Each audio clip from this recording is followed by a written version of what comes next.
Bonjour, j'espère que vous allez bien. Aujourd'hui, nous allons parler des tests de Ki2. Donc, c'est quoi le test de Ki2 ou le test de Ki carré? Donc, le test de Ki2 nous permet de vérifier qu'une variable aléatoire suit une distribution précise. Sans plus tarder, nous allons faire un exemple. Donc, je prends un fichier.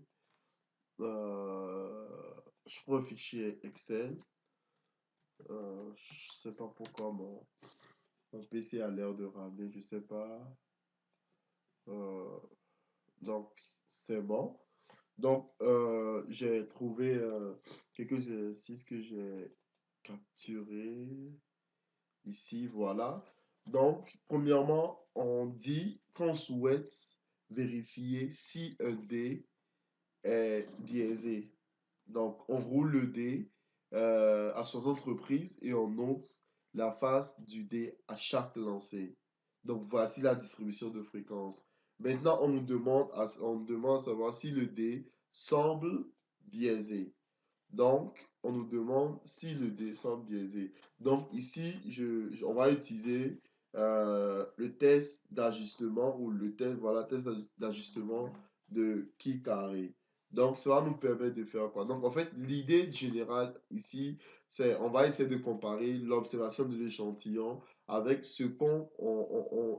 avec ce qu'on pourrait s'attendre d'avoir selon une distribution précise. En fait, c'est ça. Et si la différence entre les deux euh, en, est en général faible, alors on peut conclure que la population semble suivre la distribution en question. Mais si la différence semble grande en général, alors on peut conclure que la distribution de l'échantillon n'est pas celle à laquelle on s'attendait. Donc, sans plus tarder, on va rentrer dans Excel pour rentrer. Donc, c'est bon. Donc, on a, je pense, face du dé. Face du dé. Ensuite, on a fréquence. Donc, j'ai un 2 euh, on appuie chose pour mettre 6 c'est beau. On a 10 11 7 9 10 13. Donc, c'est bon.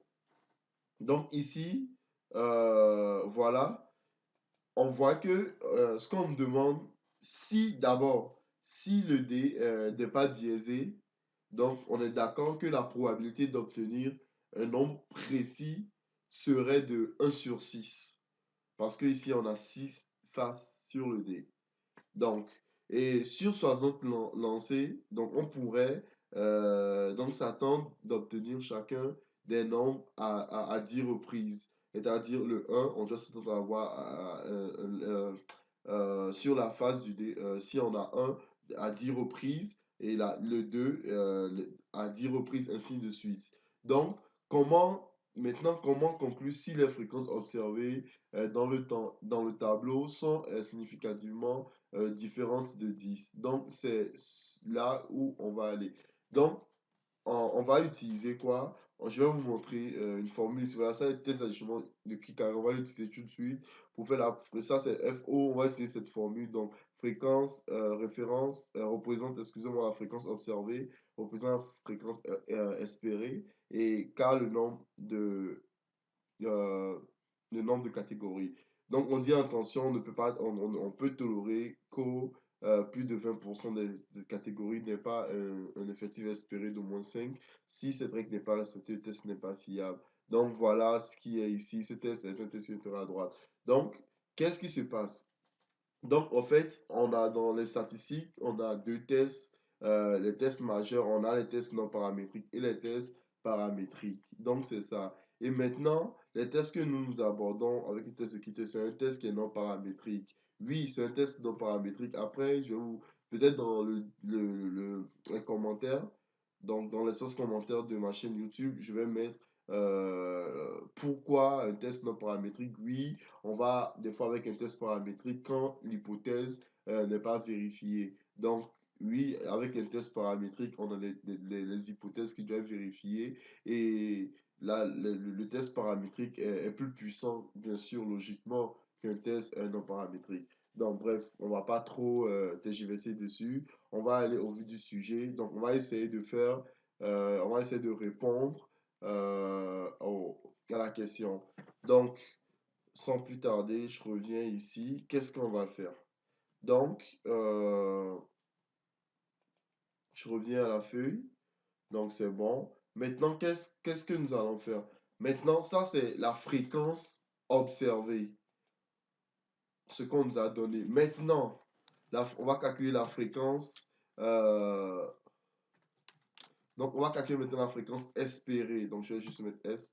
Donc, la fréquence espérée, c'est ce qu'on devrait s'attendre d'avoir normalement. Donc, si le dé n'est pas biaisé, on doit avoir 10 partout. Vous êtes d'accord avec moi? Donc, on doit avoir 10 partout. Donc, nous voyons que ici, on a une distribution qui est uniforme. Donc, c'est une forme de distribution, la distribution uniforme. On a la distribution binomiale, discrète, normale. Donc, c'est ça pour ceux qui ont un niveau avancé en statistique. Bref, donc c'est un peu ça. Maintenant, nous allons calculer ici, au niveau des tests d'ajustement, nous allons utiliser cette formule pour calculer ça. Donc, ici, le test d'ajustement de Kik carré, donc ça nous fait quoi? Ça va nous faire est égal à quoi? Ça va nous faire ici la fréquence observée moins la fréquence moins la fréquence. Vous voyez, j'ai oublié une parenthèse. Voilà, ça moins la fréquence espérée. Donc, que je fais quoi? Le tout au carré. Donc, divisé par 2. Donc, excusez-moi, divisé par quoi? Divisé par la fréquence espérée. Voilà. Donc, c'est bon. Ensuite, formule, c'est beau. Maintenant, on a l'hypothèse nulle et puis l'hypothèse alternative. Donc, si on va au niveau de l'hypothèse nulle, on nous dit quoi? On nous dit que est-ce que le dé semble biaisé? Donc, c'est ce que en fait on veut démontrer. Donc, le contraire, c'est que le dé n'est pas biaisé. Donc, c'est ça qui est l'hypothèse nulle. Donc, notre hypothèse nulle ici, c'est que je vais mettre ça ici. OK. Donc, ici, euh, le D, excusez-moi, mon clavier. C'est quoi ça? OK, le D n'est pas biaisé. Donc, ça, c'est ça. Ensuite, ici, CTRL Z, F2. Donc, le D. Donc, ici, le D est biaisé. Donc, c'est ça. Donc, ici, alpha, on va l'utiliser à 0, à 5%. Donc, je peux le faire comme ça. Voilà. 5%. Le degré de liberté, ça revient à, c'est pas des fois. Donc, degré de liberté, ça fait le NB de ça, donc c'est-à-dire le nombre des observations, moins 1. Donc, ensuite, statistique calculée. Donc, au niveau de la statistique calculée, en fait, c'est ça qui est quoi? C'est ça qui est le test d'ajustement. Voilà, le test d'ajustement qui carré. Donc, ici, donc ça, la somme de ça. Donc, on a déjà calculé ça. Donc, on fait juste la somme de ça. C'est bon. Maintenant, le fameux pi-value. N'oublions pas que ce test d'ajustement, disons que on le calcule quoi? On le calcule toujours et toujours à droite. Voilà, unilatéral à droite ici. Ce test est un test unilatéral à droite. Donc, c'est ce que nous allons faire. Donc, qu'est-ce que nous allons utiliser? Donc, égal à loi.qui de, voilà, qui de droite. Maintenant, droite, ici le x c'est quoi ici? Donc, le x c'est notre star calculé. Ensuite, notre degré de liberté. Donc, ici, je ne serai pas étonné si on n'arrive pas à rejeter l'hypothèse nulle. Parce que voilà, c'est comme je l'ai dit, parce que vous voyez ici, les fréquences espérées ne sont pas, ça ne diffère pas trop des fréquences observées, vous voyez.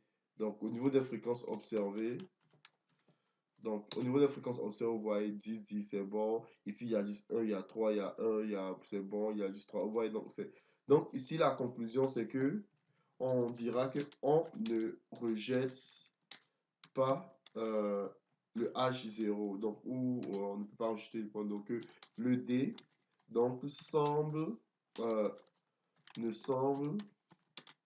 pas biaisé. Donc c'est ce qu'on peut conclure parce qu'on n'a pas pu rejeter l'hypothèse nulle. Donc, le D donc, ne semble pas être biaisé. Donc, c'est un peu à cause, c'est sur ça, on va rester au niveau de notre conclusion parce qu'on n'a pas pu prouver que le D est biaisé. Donc, je ne sais pas, un instant, je ne sais pas si la vidéo ça prend beaucoup de temps. Ben, je pense que ça fait déjà. Donc, bref, je vais vous laisser sur ça. Le prochain tuto, ça sera sur, on va faire encore un exercice dessus. Et j'espère que vous avez compris. N'hésitez pas à vous abonner à ma chaîne YouTube, à poser des questions et à faire des suggestions. Merci, bye bye.